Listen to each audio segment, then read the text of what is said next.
What is up, ninjas? Today we're going to talk about how to create ultra targeted audiences that are going to skyrocket your skills.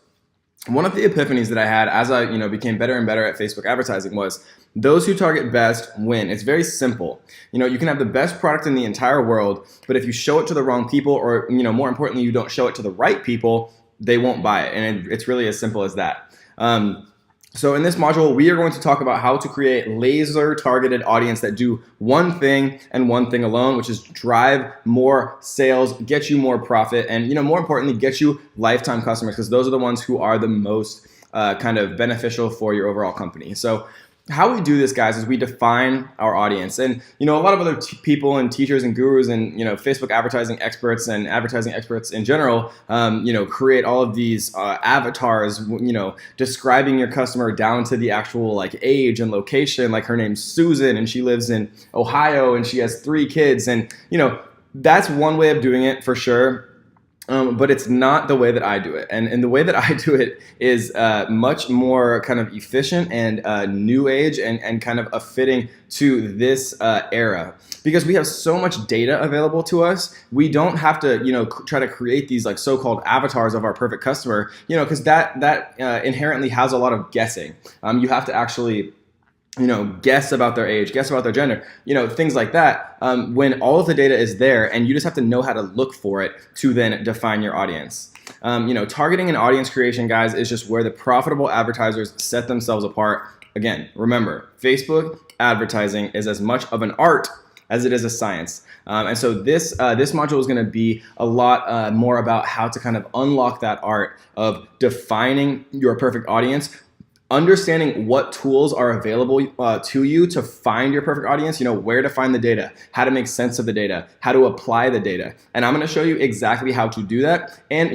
more importantly, guys, we're going to go through a lot of examples actually using, these tools and these methodologies and kind of getting you into the mindset of how to define your perfect audience, because it's impossible for me to go over every single type of business in the world. I wish I could. But, what we're going to do is we are going to, metaphorically teach a man to fish rather than give him a fish so you can be able to, feed himself for life. And so the first thing that we want to talk about is with any of these advertising campaigns, what we can do is actually start to target people. And the way that we target people is actually in this section here where it says detailed targeting. So this is one of the most important sections.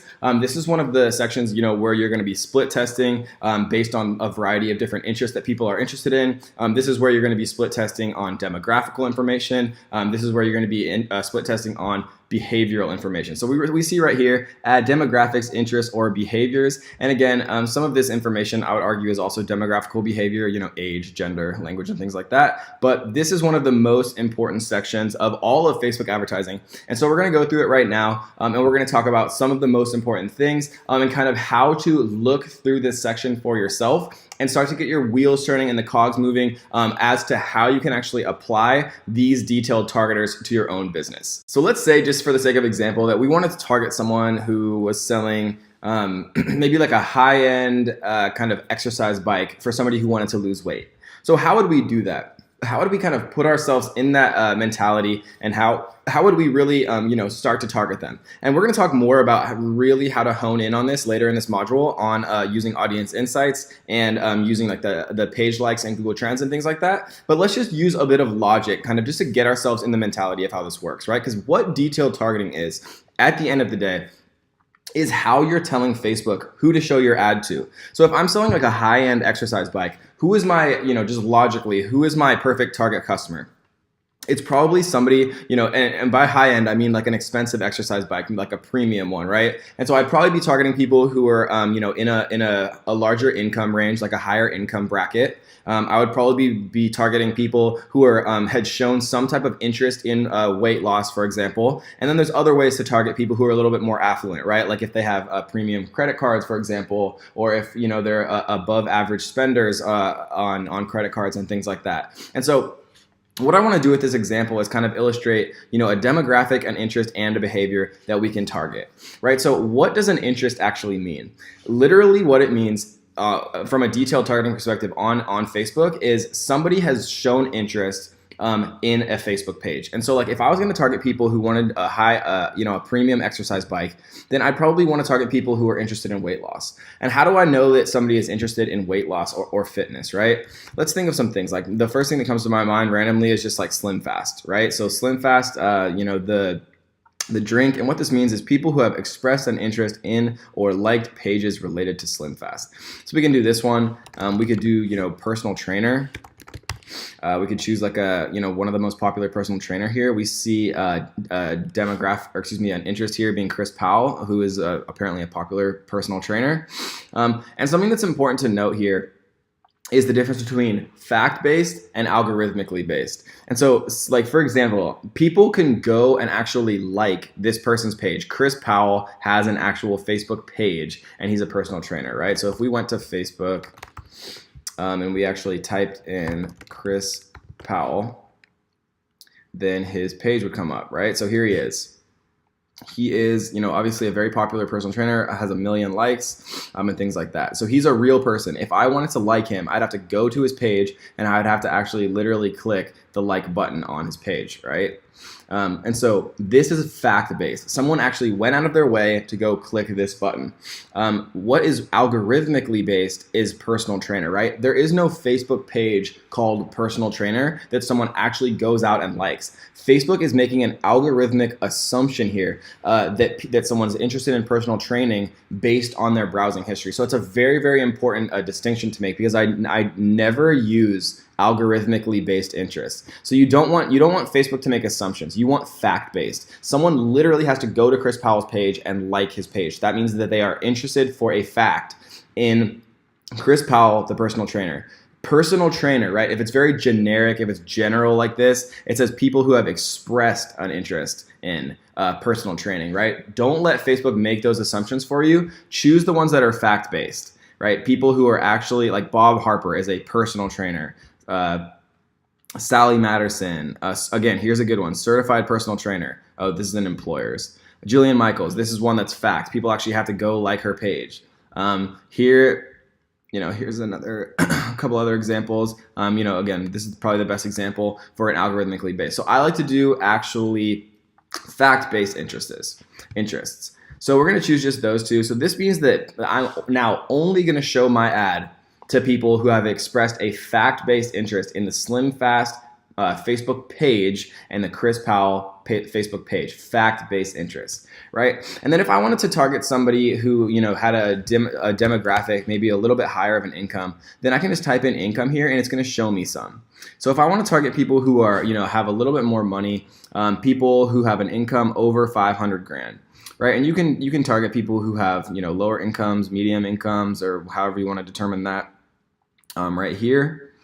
But we're going to target people who are a little bit over the average as far as of income. And so something that's important to note here, guys, is right now we have 3 interests we're targeting. We're targeting people who have over 500,000 income, who have factually liked Chris Powell, and who have liked the Slim Fast page, right? These are facts-based.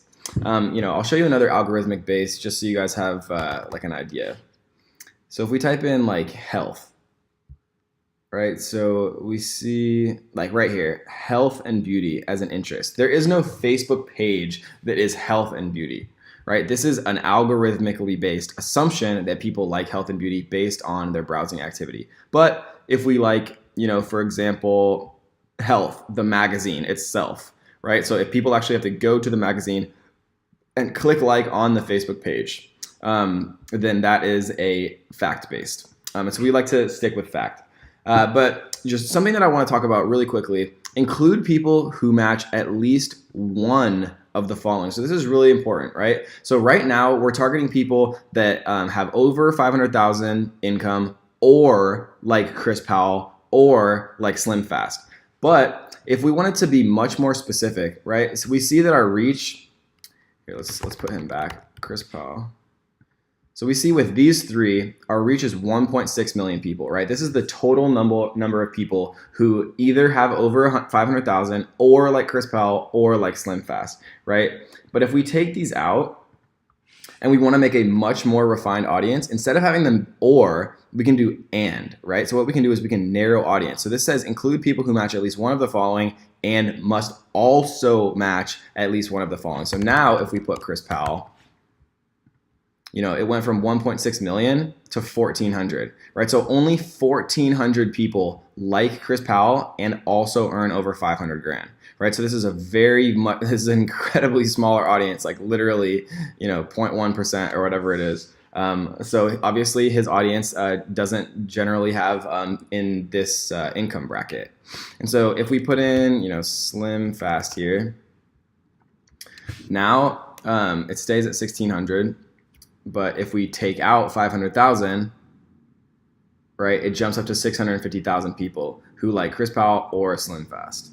And so that's just kind of a little, something that's important to recognize, that whenever you type anything in here, like Slim Fast, not the real Slim Shady, Slim Fast or Chris Powell, right, these are ors. And then if we put in, making over 500,000, then we're back up to the 1.6 million because this is making over 500,000 or liking Chris Powell or liking Slim Fast. So it's actually making our audience larger instead of narrowing the audience by clicking here.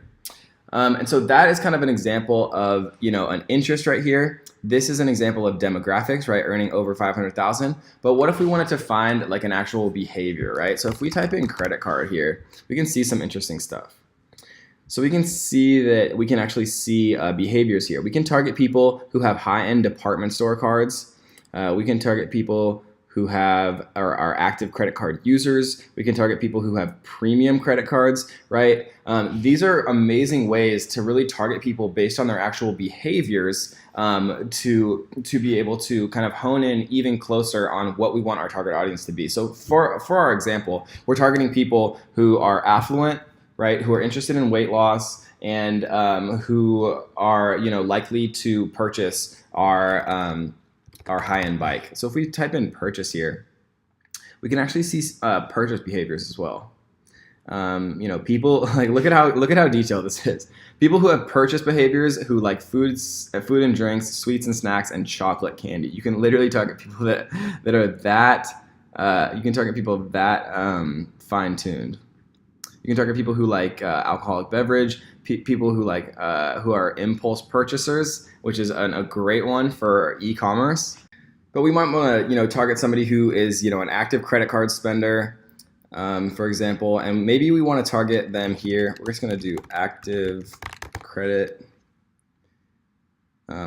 card user, and we see this is a behavior. So 125 million people now because active credit card spender is a huge one. But let's do must also match that they like cycling. Right, so we're going to choose USA Cycling. Right, because I almost chose cycling here, but cycling is, you guessed it, algorithmically based, and we're not going to do that one. We're going to choose USA Cycling.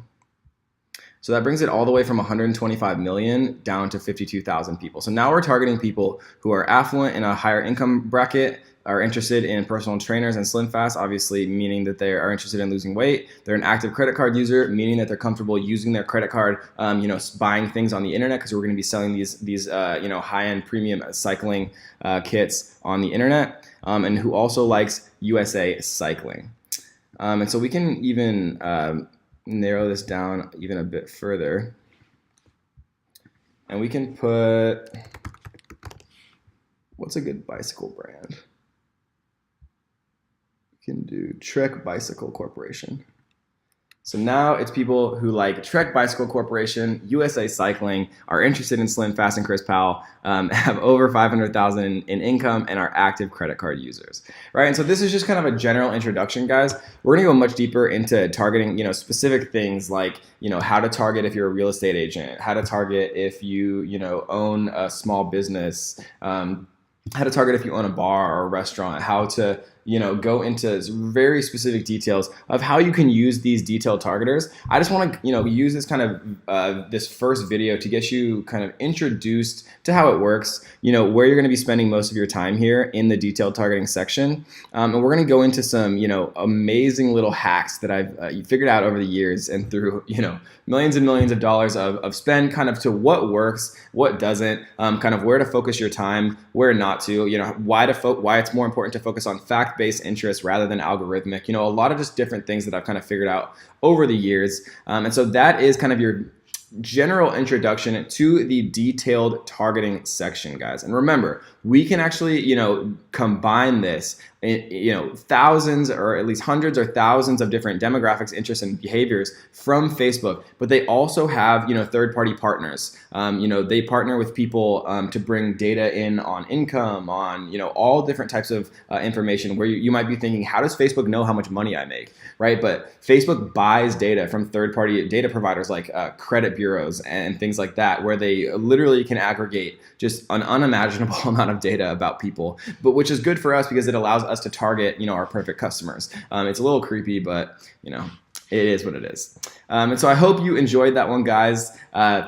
We're going to be able to target age, gender, languages, things like that. And then in combination, we're going to be able to add our custom audiences here, or our lookalike audiences. And so it really starts to synergize into a beautiful kind of thing when we can have our lookalike audiences here that we created from our custom audiences, our source audiences, our seed audiences, right? Maybe 1,000 people visited our page. We made that into a lookalike audience. We populate that lookalike audience here. Then we narrow it down to a specific age range, to specific genders, to specific languages based on the data that we're getting from Audience Insights and Google Trends. And then once we do that, then we narrow it even further for our favorite, our most targeted interest or two. And then we can split test on different interests and on different things like that, guys. So I'm just trying to get the wheels turning. I promise we're going to get into it and show you how to create amazing ads from scratch all the way through using custom audiences, using lookalike audiences, and using all types of interests, demographics, and behavior, guys. So I hope you enjoyed that one. Let's get to the next.